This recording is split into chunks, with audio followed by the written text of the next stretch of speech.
Hi, Internet world. My name is Matt, also known as the Welcome Matt with one T on websites like BoardGameGeek.com. And I am here today to bring you 10 Christian-themed games that I really enjoy. Now, just because these are Christian-themed games does not mean that if you are a non-Christian that you shouldn't play these games or that you can't enjoy these games. I do know non-Christians who have played some of these games and really enjoy them. So please, by no means, don't let the fact that these are Christian-themed games turn you away from trying them. The reason I believe that these are all good games is, number one, because they're all mechanically sound games. Now, what I mean by that is that these games offer interesting strategy and choices that you'll have to make. They're more than some board games out there where you basically just roll dice and you move your person and you just kind of hope you get lucky. In these games, you're actually going to be using your mind to think about the strategies that your opponents are doing around you. Or maybe you're working together as a team and you're trying to beat the challenge that the game is presenting for you. I really enjoy all of these games because I believe that they all have good strategy. And then the second reason I enjoy these games is because they are all Christian themed. They all are based out of teachings from the Bible or from events in history related to Christianity. And I believe that they all do a good job of reflecting either one of those two categories or both of them. So without further ado, let me give you my 10 Christian-themed games that I think that you might enjoy. I'm going to start with a small little game that you can play in about 15 minutes. That's called Jericho. Jericho's a little harder to find, so that's why I put it first on the list. It's 3 to 5 players, and you're basically just trying to build the wall of Jericho and outdo your opponents and scoring and such. It's a nice little filler game, as one might say. So that is Jericho. It's actually made by one of the co-designers of Pandemic. Next game on this list is called Kingdom of Solomon. There's actually an updated version of it called The Wisdom of Solomon that, as my understanding goes, it's pretty similar to King of Solomon, but it kind of refines it and adds some more interesting choices to the game. So I recommend you check that out. But Kingdom of Solomon is a worker placement game, which basically means that you have a little worker, maybe it's a cube or a pawn, or what we call a meeple, which is like a person board game piece, basically. And you're moving this around to different locations in this game in the land of Israel, trying to get a certain thing. Maybe it's gold, or maybe it's stone, or wood. And what you're trying to do is impress King Solomon with your building skills as you help construct Solomon's temple, basically, and the temple that Solomon built for the Lord. And so it's a nice, fun game. You're trying to beat out your opponents, get the most points. There's some good strategy in here. It is 2 to 4 players, plays about an hour to an hour and a half. I would say it's somewhere between light to medium in the difficulty of the rules. So that is Kingdom of Solomon or The Wisdom of Solomon. Next game on this list is a lighter side of one of the more somber and difficult passages in the Bible, and that's the story in Genesis of Noah and the ark and God's judgment of the world and the waters of judgment. And the lighter side of this is, of course, Noah rescuing the animals, and this is a cute, the art in this game, very cute for this game, which is called Noah. Noah is 2 to 5 players, plays in about half an hour, and it's kind of, to me, really, in some ways similar to Uno, but much better. Uno, there's a lot of luck, but this game, there's some more strategy, and basically what you're trying to do is you're trying to get the animals onto different ferries.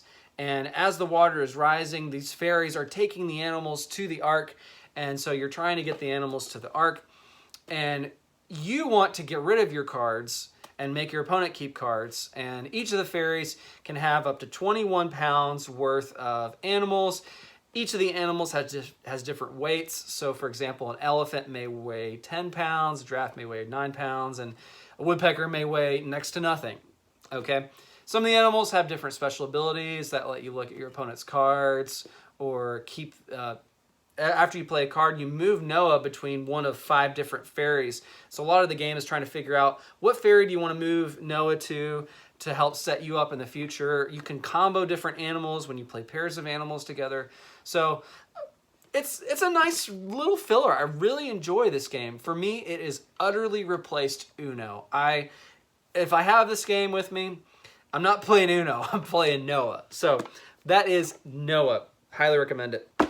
Next game on this list is based on the Middle Ages. You are a monk in a monastery, and you are trying to amass the greatest library. So if thematically in real life you enjoy collecting books like I do, you may, at least for the theme, enjoy this game. And it is called Biblios.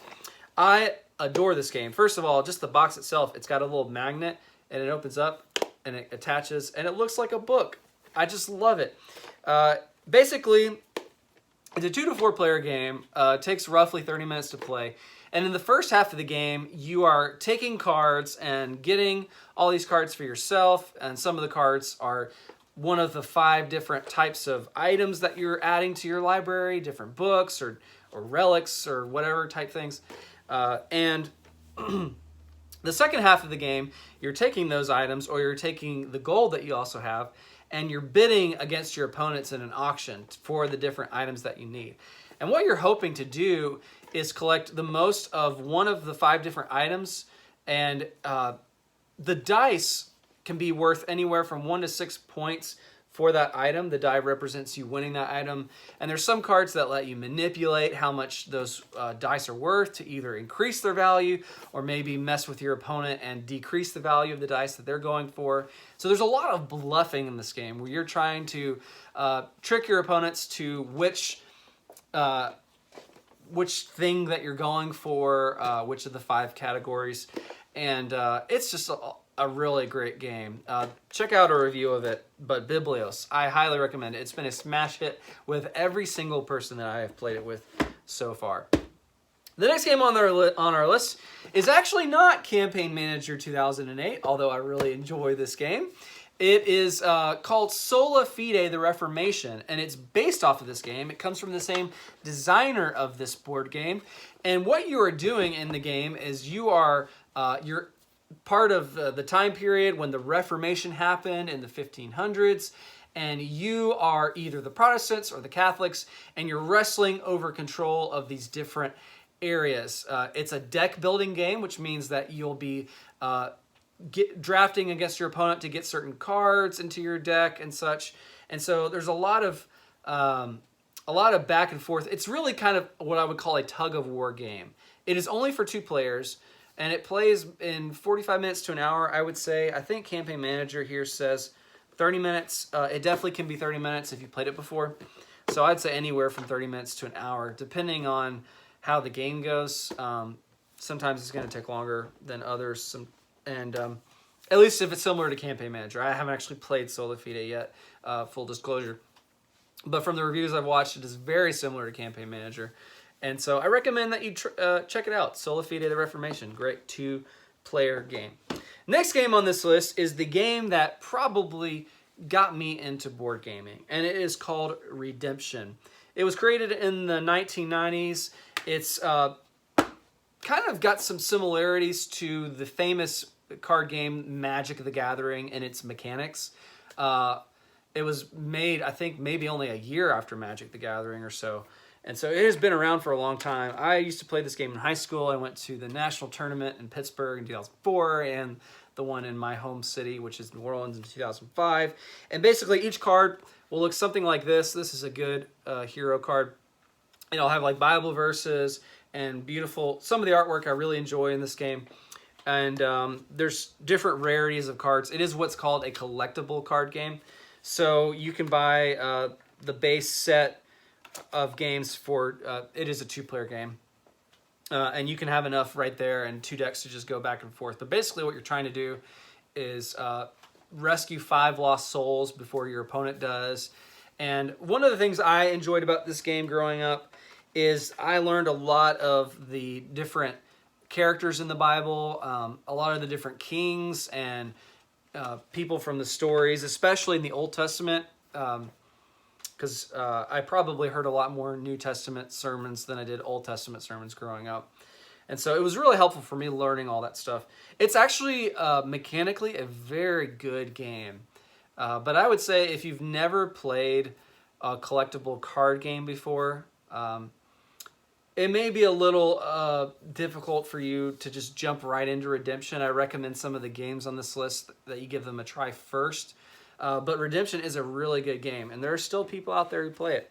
So Redemption, the trading card game. The next game on this list is actually not Pandemic Legacy Season 1, although this is in and of itself an amazing game, probably one of the best gaming experiences I've ever had. It is not Pandemic, but it is similar to Pandemic, and it's called Kings of Israel. And I actually only own this game on the app, but it is basically very similar to Pandemic, where in Pandemic there are viruses spreading around the world and you're trying to cure them. In Kings of Israel, it is sin that is spreading across the nation of Israel during the Old Testament period of history, and or what happens in the Old Testament. And you're running around as a prophet trying to preach against the sin, and you're building altars where people can go and make sacrifices. And it's got some pretty similar mechanics to Pandemic. It's got a few different things, but it's similar in its turn structure with, like, I think you get maybe the same 4 actions on a turn type thing if you've ever played Pandemic. It's a good game. I really enjoy it.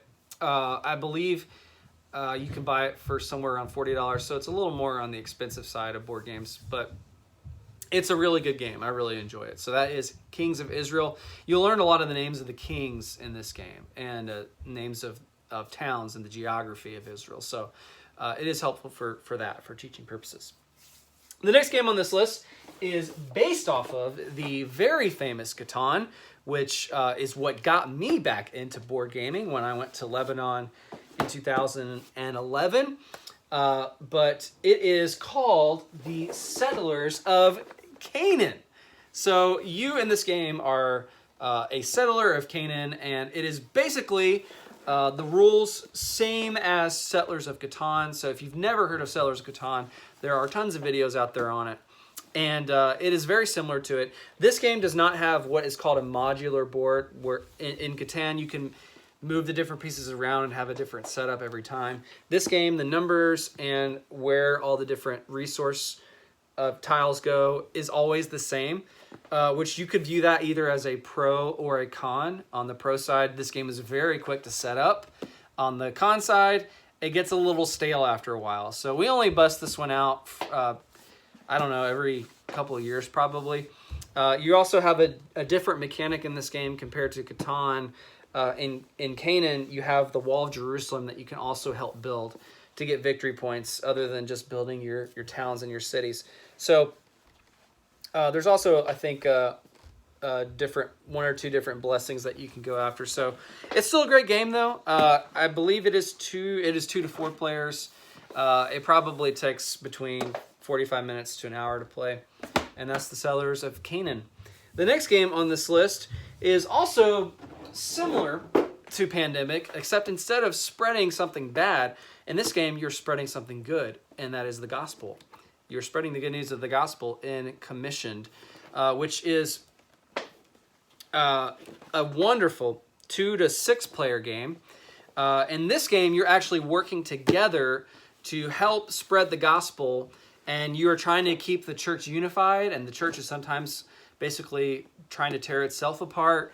And so you're trying to prevent the churches from being torn apart, either by each other or by the persecution and all the different trials that the churches will face. And so this game has different scenarios. I think there's at least 6 that it replicates from what we have in the Bible and from history and how Christianity spread throughout the Roman Empire and beyond.